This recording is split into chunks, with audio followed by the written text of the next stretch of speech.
My husband filed for divorce right after I inherited my mom's fortune. He thought he hit the jackpot, but my mom outsmarted him. When my mother died and left me her entire fortune, my husband Derek suddenly became the most caring and supportive man on earth. But when I wouldn't let him spend my inheritance, he decided he didn't want to live with me anymore. What happened next was something that turned his world upside down. I always knew my mom was sharp. She was always one step ahead of everyone around her and could read people like open books. But I didn't realize just how far ahead she'd planned until after she was gone. And her final chess move left everyone speechless. My relationship with Mom had been complicated in her last few years. There was a distance between us that I couldn't quite bridge, no matter how hard I tried. Part of the problem was that she never really approved of my husband Derek. She never said it directly, but her feelings were crystal clear in other ways. During our visits to her cozy house in Riverside, Mom would go quiet whenever Derek talked about his big plans or future dreams. She'd raise her eyebrows when he mentioned needing money for this investment opportunity or that business venture. Her questions always sounded more like statements, like she already knew the answers and didn't like what she discovered. "Mom, why can't you just be happy for me?" I asked her once after a particularly tense Sunday dinner where Derek had pitched his latest get-rich-quick scheme involving digital marketing courses. "I am happy when you're truly happy, sweetheart," she replied, carefully setting down her coffee cup with deliberate precision. "I just want to make sure you're seeing the whole picture." "He's not perfect, but he's who I chose," I told her, feeling defensive. "Can't you just accept that?" She didn't argue with me. She just gave me that look, the one that made me feel like she could see moves on a chessboard that I couldn't even imagine. It was frustrating and comforting at the same time. "I love you, Sarah," was all she said. "More than you know." I thought she was being overprotective, maybe even controlling. I figured all mothers struggled to let their daughters make their own choices, especially when those choices weren't perfect. Derek wasn't exactly what she'd envisioned for me. He worked at a mid-level advertising agency, drove a beat-up Ford Focus, and had a habit of ordering the most expensive item on the menu whenever someone else was paying. But he made me laugh. He remembered my birthday. He brought me chicken noodle soup when I was sick. Wasn't that enough? Looking back now, I realize Mom saw through his charm to something I was too naive to recognize. She knew that when money entered our relationship, Derek's true colors would show, and she was preparing for that moment long before I even knew it was coming. When Mom died suddenly from a heart attack at 64, I was completely devastated. The grief hit me harder than I'd expected. We had so many unfinished conversations, too much space between us that would never be filled now. I regretted every argument and every time I'd chosen Derek's feelings over spending time with her. The last thing we'd argued about was Christmas dinner. Derek wanted to go to his sister's house in Phoenix instead of staying local with Mom. I'd sided with him, and now I'd never have another Christmas with her. The funeral was beautiful but heartbreaking. Mom's colleagues from the accounting firm where she'd worked for 35 years shared stories about her kindness and sharp wit. Her book club friends talked about her infectious laugh and how she always brought homemade chocolate chip cookies to their meetings. Her neighbors from Riverside described how she'd never missed collecting their mail when they were out of town. Derek was supportive during those dark days, I'll give him that. He handled the funeral arrangements when I was too overwhelmed to think straight. He fielded phone calls from relatives and organized the reception at Mom's house. He even helped me pack up her belongings, though I noticed he seemed particularly interested in her jewelry box and the antique furniture. "Your mom had great taste," he commented, running his hand along her cherry wood dining table. "This stuff is probably worth a fortune." I was too grief-stricken to pay much attention to his comments at the time. But then, just 3 weeks after the funeral, Mom's lawyer called me with life-changing news. "Sarah, I need you to come to my office," Mr. Harrison said gently. "There are some things about your mother's estate that we need to discuss in person." I met him at his law firm in downtown Portland the next morning. His office was all dark wood and leather-bound books, the kind of place that made you speak in hushed tones. "Your mother left you everything, Sarah," he said, sliding a thick folder across his desk. "The house in Riverside, her retirement accounts, her savings, and some investments I don't think you knew about. It's quite substantial." I stared at the numbers on the paperwork, certain there had to be a mistake. The total inheritance was over $750,000. "This can't be right," I whispered. "Mom was comfortable, but she wasn't wealthy." Your mother was very private about her finances, Mr. Harrison explained. She'd been saving and investing for decades. She also inherited some money from your grandmother that she never touched. She wanted to make sure you'd be taken care of. I drove home in a daze, the folder of documents sitting on my passenger seat like a ticking time bomb. How was I supposed to process this? 3 weeks ago, I was grieving my mother's death. Now I was trying to wrap my head around being financially set for life. But what surprised me the most wasn't the money itself. It was how Derek reacted when I told him the news. At first, Derek seemed genuinely supportive and caring when I shared the news about Mom's inheritance. "Wow, Sarah," he said, wrapping me in a hug. "Your mom always knew how strong you were. She wanted to make sure you'd be taken care of. You deserve this, babe." His reaction felt genuine, and I was relieved. I'd been worried about how such a large sum of money might change our relationship dynamics. But then within days, Derek started suggesting ways to spend the money. "You know what we should do?" he said one morning over breakfast at our kitchen table. He was buttering his toast with unusual enthusiasm. "Maybe it's time we traded in your old Honda for something newer. You deserve to drive something nice." "My Accord runs fine, Derek," I said, stirring my coffee. "I don't need a new car right now." But with the inheritance, we could afford something really good. A Mercedes, maybe. Or that Audi you always admired when we drove past the dealership. Something about his eagerness made me uncomfortable, but I pushed the feeling aside. Maybe he really was just trying to take care of me. Maybe this was his way of helping me process everything. Then came the vacation suggestions. "I found this amazing beach house we could rent in the Outer Banks for the entire summer," Derek announced a few days later, his laptop open to a vacation rental website. "Just the two of us. Doesn't that sound perfect? We could both take time off work and just relax." "That sounds expensive," I said carefully. "So what? You can afford it now. We should enjoy life while we can." The suggestions kept coming: a weekend trip to Napa Valley, season tickets to the Trailblazers, a membership at the exclusive country club where his boss played golf. Next came the housing ideas.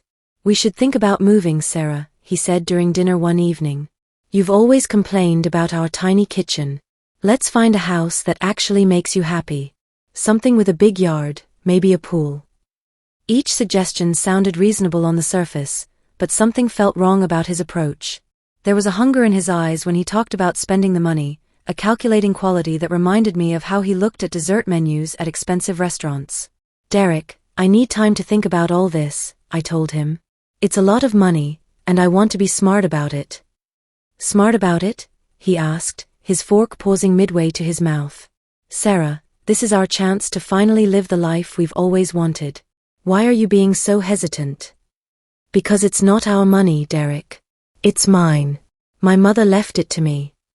The words came out harsher than I intended, but they were true. And the look on Derek's face told me everything I needed to know about what he'd been thinking. His expression shifted from confusion to something darker, something that made my stomach clench with recognition. That's when Derek's whole attitude changed completely.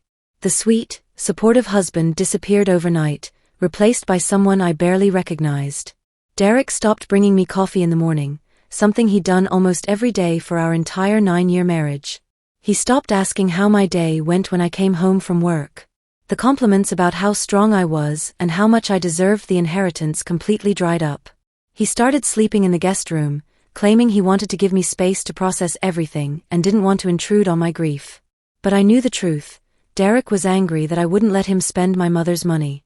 The silence in our house became deafening. We'd go entire evenings without speaking, both of us pretending to be absorbed in our phones or the television. When we did interact, it was purely functional. "Did you pay the electric bill?" Or "We're out of milk." Derek stopped doing the little things that had made our marriage work. He left dirty dishes in the sink, knowing I'd eventually wash them. He forgot to take the trash out on collection day. He started working late more often, claiming his advertising campaigns required extra attention. But I caught him researching divorce lawyers on his laptop one evening when he thought I was asleep. I had no idea that his anger was silently brewing up a storm inside his head, a storm that would turn our lives upside down. The tension became unbearable. I found myself walking on eggshells in my own home, afraid that any mention of the inheritance would trigger another cold shoulder treatment. I started eating dinner alone, reading Mom's old books to fill the silence. One night, I called my best friend Rachel to vent about the situation. "He's acting like I personally stole money from him," I told her. "Like I'm selfish for not wanting to blow through my mom's life savings on luxury cars and vacation homes." "Sarah," Rachel said gently, "have you considered that maybe Derek is showing you who he really is? Your mom never liked him, did she?" The words hit me like a physical blow. Mom had tried to warn me, hadn't she? All those raised eyebrows and careful questions. All those times she'd gone quiet when Derek talked about money. She saw something I couldn't see. "Maybe," I whispered. "Maybe it's time you started seeing it too."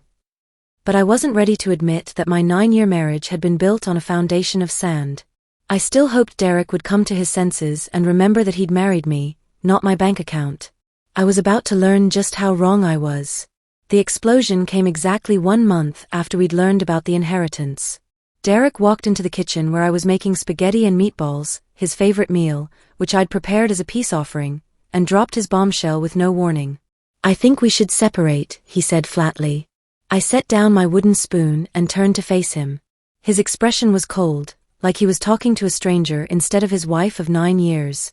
"Separate," I repeated, certain I'd misheard him. "This isn't working anymore, Sarah. We want different things. You've changed since your mother died." "I've changed." I almost laughed, but the sound came out bitter. "Derek, you've been treating me like a bank account for the past month." "That's not fair," he snapped, his face flushing red. "I was trying to help us build a better life together, but you're too selfish to share anything. You're hoarding that money like some kind of dragon." Selfish. Now I was getting angry. My mother just died, and all you can think about is spending her money. She worked her entire life to save that money, and you want to blow it on cars and vacations. "Well, maybe if we divorce, we'll both be happier," he said with a shrug, like he was discussing what to have for lunch. I stared at him for a long moment. The man I'd defended to my mother, the man I'd chosen over family dinners and holidays, was exactly who she thought he was. And I'd never once listened to her. That realization shattered my heart into a million pieces. But then something else clicked into place, a memory of Mr. Harrison's office and a folder of documents I'd barely glanced at during my grief. "Okay," I said calmly, "but there's something you should know first." Derek's eyebrows shot up. He'd expected me to beg or cry or fight for our marriage. He'd probably practiced this conversation in his head, imagining me as the desperate wife clinging to a man who didn't want her anymore. "What?" he asked suspiciously. I walked to our home office and pulled out the folder from our fireproof safe. It contained all the documents from Mom's lawyer that I'd been too overwhelmed to read carefully. Now I understood why Mr. Harrison had insisted I review everything thoroughly. I returned to the kitchen and slid the folder across the counter to Derek. "Go ahead," I said. "Read the highlighted section on page 15. Derek opened the folder with the confidence of someone who thought he held all the cards. His face went from smug to confused to pale as he read the words aloud. "If my daughter Sarah is married at the time of my passing, she will not receive access to any portion of her inheritance. Unless and until she is legally divorced. No spouse or third party may claim or access any portion of my estate under any circumstances." The kitchen fell silent except for the bubbling of pasta water on the stove. But there was more to Mom's masterstroke than Derek had discovered yet. "You mean?" Derek's voice cracked slightly. "If we divorce, you get the money." "Every single penny," I confirmed, unable to keep the satisfaction out of my voice. "But if we stayed married, neither of us would see a dime. The entire inheritance would go to the American Heart Association instead." Derek stared at the legal document like it had personally betrayed him. His hands were actually shaking as he reread the highlighted section. "Your mother planned this," he whispered. "She knew. She sure did. 2 years ago, actually, right around the time you started asking her for loans to fund your brilliant business ideas. Remember?" Derek's face went from pale to red to pale again. We both knew exactly what I was talking about. The time he'd approached Mom about investing in his friend's food truck venture. The time he'd asked her to co-sign a loan for his cryptocurrency mining equipment. The time he'd suggested she help us with a down payment on a bigger house. Mom had politely declined each request, but I could see now that she'd been taking notes, building a profile of the man I'd married. She trapped me, Derek stammered. She protected me, I corrected. There's a difference. Derek slumped into one of our kitchen chairs, his head in his hands. But I already talked to a lawyer. He said spouses are entitled to half of everything acquired during the marriage. Not inheritance money received with conditions, I explained, feeling oddly calm. Mom's lawyer made sure of that. She researched Oregon divorce law thoroughly before she wrote this clause. So if I divorce you, I get nothing? Nothing, I confirmed. And if I divorce you, I get everything Mom intended me to have. Derek looked up at me with desperate eyes. Sarah, please. I'm sorry. I was just excited about the possibilities. I didn't mean to. We don't have to get divorced. We can work this out. But it was too late. I'd seen who he really was when he thought money was involved. I'd watched him calculate our relationship like a business transaction. I'd felt him withdraw his love the moment I didn't give him access to my inheritance. No, Derek, I said quietly. We can't work this out because you just proved that you married me for what you thought you could get from me, not for who I am. That's not true. Isn't it? You were ready to leave me 5 minutes ago. The only thing that changed was learning about Mom's conditions. Derek opened his mouth to argue, then closed it. We both knew I was right. I'll file the paperwork tomorrow, I said. You can stay in the guest room until you find somewhere else to live. As I turned off the stove and dumped the perfectly cooked spaghetti into the colander, I felt something I hadn't experienced in months: peace. Mom had seen this moment coming from miles away, and she'd made sure I'd be protected when it arrived. 3 months later, I was officially divorced and $750,000 richer. Derek had tried to contest the divorce terms, but his lawyer quickly explained that Mom's conditions were ironclad. She'd consulted with estate planning attorneys to make sure every detail was legally bulletproof. There were no loopholes, no technicalities, no way for Derek to claim even a penny of the inheritance. The divorce itself was surprisingly smooth.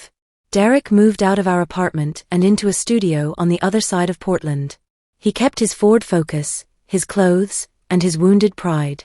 I kept everything else, including the engagement ring he'd bought me, which, it turned out, he'd purchased with money borrowed from his credit card. Once the paperwork was finalized, I made some changes of my own. I quit my stressful job at the marketing agency where I'd been working 60-hour weeks for mediocre pay. Instead, I started freelance graphic design, choosing my own clients and setting my own schedule. The inheritance gave me the financial freedom to be selective about the work I took on. I sold our old apartment and bought a charming craftsman house in Selwood, just 20 minutes from where Mom used to live. It has a big kitchen with granite countertops, a reading nook by the front window, and a garden where I've started growing the tomatoes Mom always loved. I took that solo trip to Ireland I'd dreamed about since college, the one Derek had always said we couldn't afford. I spent 2 weeks wandering through the countryside, eating incredible food and visiting the castles Mom had always wanted to see. Every sunset felt like a gift she'd given me. But the most important thing I did was frame the last photo I'd taken with Mom. It sits on my mantel now, next to a copy of her will. In the picture, she's smiling that knowing smile, the one that used to frustrate me so much. Now I understand what she was seeing. Derek occasionally texts me, usually when he's had a few drinks. He tells me he's sorry, that he misses me, that he realizes he made a mistake. But I know the truth, he doesn't miss me. He misses the money he thought he was going to get. Meanwhile, I'm building the life Mom always hoped I'd have. I'm dating again, carefully, thoughtfully, with the wisdom she tried to give me. I volunteer at the animal shelter on weekends. I host book club meetings in my living room, just like Mom used to do. And sometimes, when I'm sitting in my garden with a cup of coffee, I talk to her out loud. Thanks, Mom, I say to the sky. You saved me in more ways than one. I can almost hear her laughing, pleased that her final chess move worked exactly as she'd planned. She knew Derek would reveal his true nature when money entered the picture. She knew he'd choose greed over love, and she made sure that when that moment came, I'd have everything I needed to start over. My mother always was one step ahead of everyone else. Even in death, she was still protecting me, still teaching me, still loving me unconditionally. Derek thought he'd hit the jackpot when he learned about my inheritance. Instead, he'd walked straight into the most elegant trap I've ever seen, and I couldn't be more grateful.